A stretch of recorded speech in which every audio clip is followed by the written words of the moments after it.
Just a second before we begin, a friendly reminder to click that subscribe button if you are new here, and if you are already subscribed, make sure to ring the notification bell. This will help the channel a lot. Anyways, thank you, and please enjoy the video.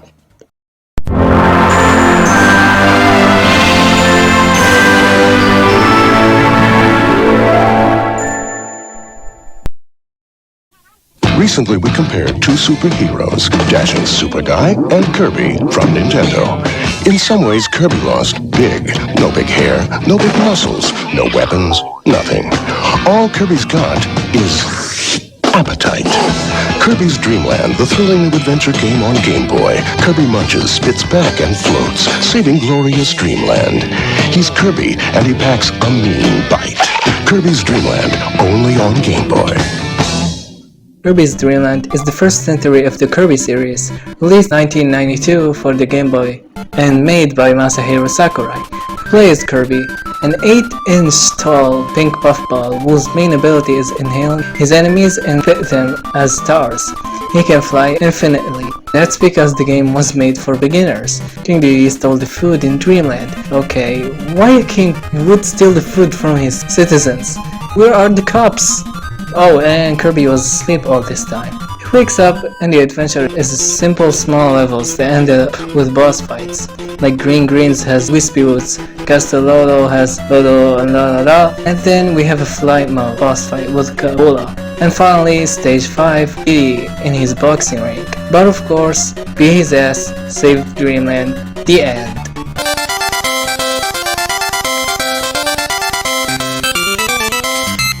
The plot is not that focused, and you can just finish the game in 10 seconds. It's a world record.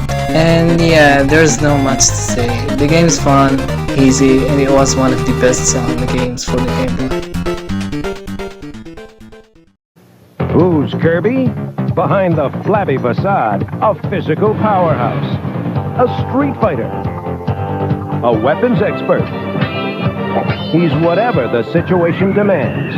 In Kirby's Adventure, evil King Dedede stolen Dreamland's dreams. Now Kirby's fighting to get them back, level by nightmarish level. That's Kirby. He's cute. Till you cross him, then he's one tough cream puff. Kirby's Adventure, new on NES. How to make a great sequel? Well, Kirby's Adventure answered that. Kirby's Adventure is the second installment of the Kirby series, released in 1993 for the NES, Nintendo Entertainment Platform System, and it did much better than the first one. Oh, if only there was someone to collect all pieces of the Star Rod guarded by the bosses in each region and kick King Dedede out of the Fountain of Dreams so the people of Dreamland could dream again. So that's what's been... Kirby now is able to copy his enemies' abilities. Some abilities are useful, such as Sword, Beam, Wheel, and Ice, and some are risky to use, such as Ball. Some are just there. And my personal favorite is Tornado. It's broken, and it's the ability of choice in boss battles and speedrunning. You fight bosses like Wispy Woods, Paint Roller, Heavy Maul, and I can't forget how Mr. Shine and Mr. Bright clapped me out many times. Kirby's Adventure also introduced us to a new important character, the mysterious surviving warrior, Meta Knight. And once you defeat him, it reveals that he is related to the Kirby species, but in a different age. After a long journey, we kicked King Dedede's ass and gathered all the Star Road pieces that we have to put in the Fountain of Dreams, and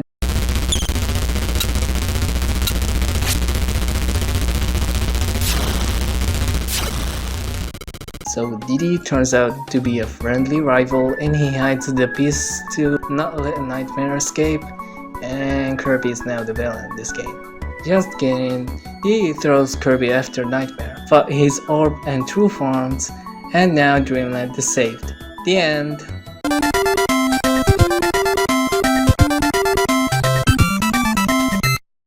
Kirby's Adventure is considered to be the greatest NES game ever made by many people, and it's the game that launched Kirby to home consoles and the source of the series' identity. Sure, I played the GBA remake, but we'll get to that.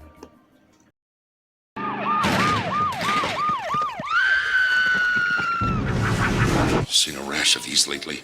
TMK. TMK. Too much Kirby. Think you can't get too much of a good thing? Try new Kirby Superstar. It's full-blown Kirby, inflated with 8 Kirby games, bloated with 23 Kirby enemies, bulging with new Kirby powers. Get him into observation. New Kirby Superstar, only on SNES. Can your system handle it? Kirby Superstar, also known Kirby of the Stars fan pack for Japan, released on Super Nintendo on 1996, worthy game of 8 different games packed in one. And hold up there, you gotta see the pic behind the title screen.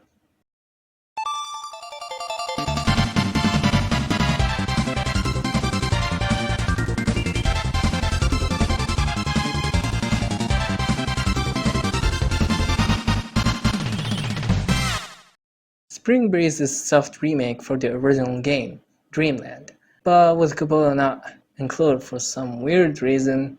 Diddy stole the food, Kirby kicked his ass, Kirby saved the day, the end. And oh, here we can see Mario, Luigi, Peach and Toad and Birdo cheering in the background of the boxing ring event. This makes me think of a theory. After finishing the first mode, you'll unlock 3 new games: Gourmet Race, Dynablade, and the Great Cave Offensive. Gourmet Race is a race against Diddy to eat more food as fast as you can in 3 rounds, which get harder after each round. Dynablade's Nest is a sequel to Spring Breeze / Kirby's Dreamland. In my opinion, the legendary Dynablade attacks Kirby from his nap searching for food. Not much to say. Platforming through the levels, unlock secrets that leads to rooms filled with all the copy abilities, and in some occasions, mini boss fights that are simple as eating a cake appear. Well, this map looks familiar, isn't it? The final stage is expected and against Dynablade. I mean, she kicked my ass a bit, but at least she's even better than Diddy's fight. Kirby defeats Dynablade, but she turns out to be a mother of 3 chicks. What a mess. Kirby corrects his mistakes, feeding her children more healthy food and teaching them how to fly.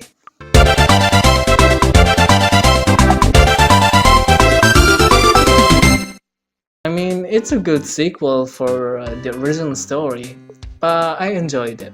Revenge of Mennonite. I don't even know what's this revenge for. I think it's for what happened in Adventure or something else. The revenge is conquering over Dreamland with the help of his new ship crew building the Halberd. And with the characters are charming. The crew is, from the dialogue you can understand their personalities. What makes this mode more standing out is its levels. It's get harder, but also filled with bosses. Kirby approached and searched for the crew, got panicked by the evil mechanical monster Heavy Lobster, but ended up shot to the Great Garden. Then we encountered Dynablade. She led us to the Halberd, but get hurt. He did well, I hope the good for her. The Halberd is now sink in the bottom of the ocean. I hope the crew escaped out somewhere.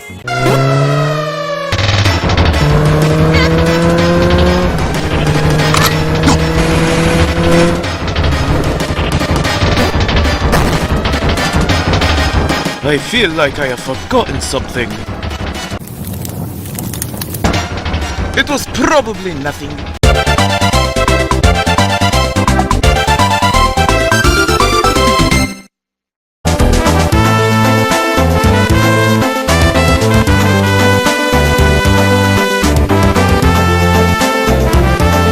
Kirby was chilling like any happy jelly day, but accidentally fell in a pit full of discoveries called the Great Cave Offensive. This is Kirby's first Metroidvania that consists of exploring different layers of a cave filled with treasures that sort of easy to find. Relies on puzzle solving, and some are just all over the place. You can find different Nintendo franchises elements like Mr. Saturn, Kong Barrel, Falcon's Helmet, the Triforce, and many more. And also, don't forget those room here.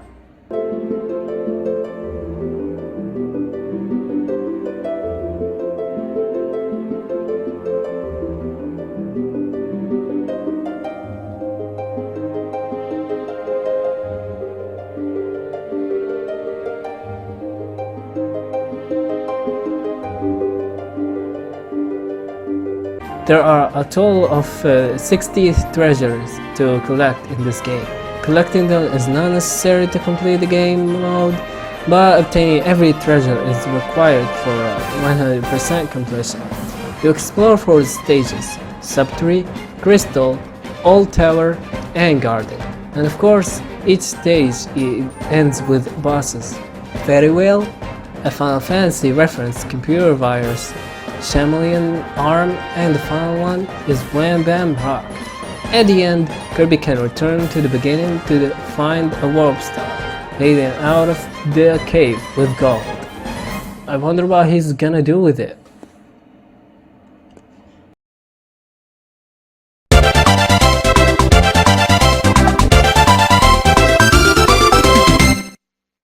One day in Planet Popstar, a day and night fighting started between the sun and moon.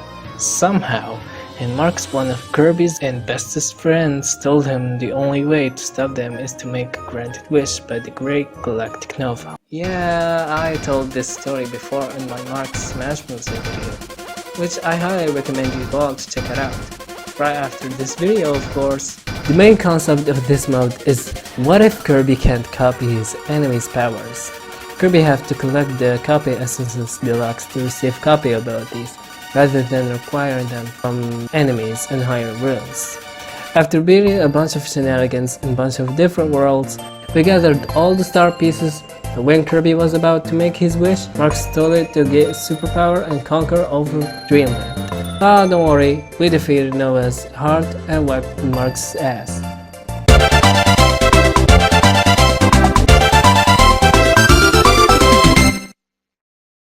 But we're still not done. There are minigames. Megaton Punch is a minigame where Kirby competes against 3 opponents to see who can deliver the strongest punch. The opponents are Knuckle Joe, Iron Man, and the GOAT Bandana Wildie.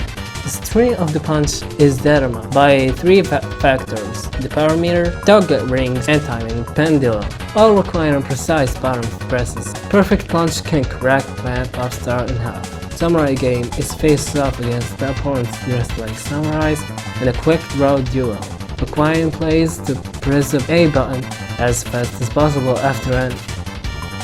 The arena is just a bunch of fights against bosses and enemies from the base game modes, with each could offer maximum tomatoes and copy abilities.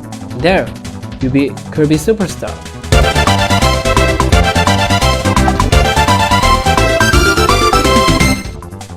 What makes this game so special, you ask? Well, introduced to the new mechanic of each copy ability have more than one move using different input that plays the exact fighting game I forgot the name of. Sakurai did an excellent job in the game's graphics. Forgot to mention that it has the weirdest commercial ads I've ever seen. 2 men running while shouting Kirby? Kids inflation? What? He's a man of many, many faces. He may be pink, but it's really dangerous. Every enemy he meets is another bad guy for Kirby to beat. Then he takes on their powers. Kirby! Nightmare in Dreamland! Kirby! Nightmare in Dreamland! Beating up the bad guys and taking away their powers. Rated for everyone. We already said it before. Kirby's Nightmare in Dreamland is a remake for NES's Kirby's Adventure, released in 2002 for the Game Boy Advance. So, should I skip ahead to the next game? Nah, this game is a part for those who really shocked me for the misunderstanding it. The graphics are now pretty well made and delivered as a marketing for the anime Kirby by Katia. The box art and the commercial made total sense as they're made around the same time. But what did this remake do is featuring minigames, reworking on the game's soundtrack.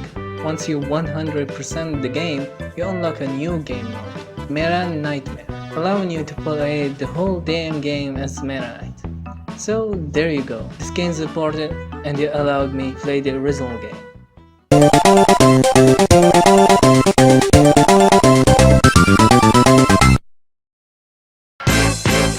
Kirby knows if If you can't beat him, eat him! Chew up the competition with Kirby as he jets through 3 gut-busting game modes and over 20 chaotic courses in Kirby Air Ride. Prepare for fast and furious racing action as Kirby hits Warp Star speed. You can even battle your friends in one of 3 hyper game modes. If you can't beat 'em, eat 'em. If you can't beat 'em, eat 'em. Kirby Air Ride, only on Nintendo GameCube. My second racing game I've ever played in my life is Kirby Air Ride, released in 2003 for the GameCube. Or is it? You see, Kirby Air Ride was supposed to be developed for the Nintendo 64 in 1996 with the title Kirby's Air Ride or Kirby's Ball 64. But with the Nintendo 64's limitations in handling the game's graphical complexity and maintaining a smooth frame rate contributed to its cancellation. But years later, it was shifted to the GameCube in 2003 with the game we know today. This game is Kirby's first racing game ever made. It consists of 3 game modes. Air Ride, a standard racing matches of 7 different maps containing either 3 or 2 laps. Top Ride, also standard racing matches of different maps contains either 2 or 3 laps, but the screens in the top of the players really don't understand why most people hate it. And the best feature in the game is City Trial, the third and extensive mode of Kirby Air Ride. Like Air Ride and Top Ride where you race other Kirbys, here is a battle royale between 4 Kirby clones in a city filled with machines to find items, and blue, red, and green boxes appear suddenly, giving you the chance of powering up your machine, boost, top speed, turn, charge, glide, weight, offense, defense, and HP, each changing the player's stats. Also, new powerful machines, the Dragoon and the Landra. They make you go. The concept was later used in Smash 4's Smash Bros. It's okay, but City Trial the best. The playable roster starts with 4 different alternate palettes of Kirby, but to 100% the game with the checkbox. And it's the smartest idea Sakurai have ever come up with. It's like, you did that? Take this as a reward. Whether you finish the race in the exact time, or killing as enemies as possible, you'll unlock the machine's color palettes, soundtrack, Meta Knight, and King Dedede, and later adapted to Kid Icarus Uprising and Smash Bros.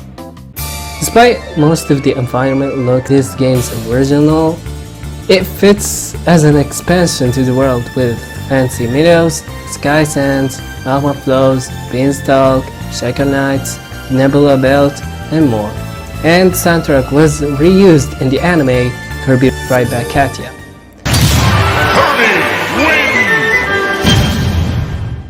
With the announcement of Kirby Air Riders back in the Switch 2 Direct, everyone went insane. No fucking way, dude! Let's go! I particularly love Angry Box's reaction for it. 続いてはこちらの映像をご覧ください。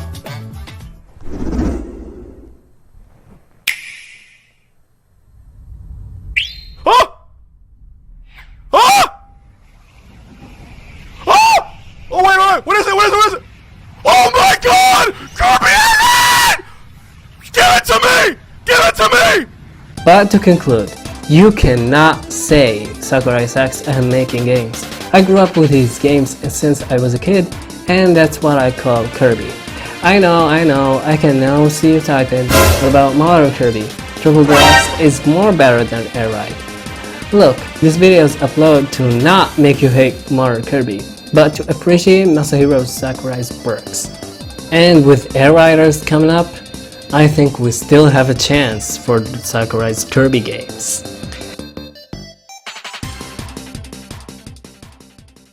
If you enjoyed this video, make sure to subscribe. That will help us all.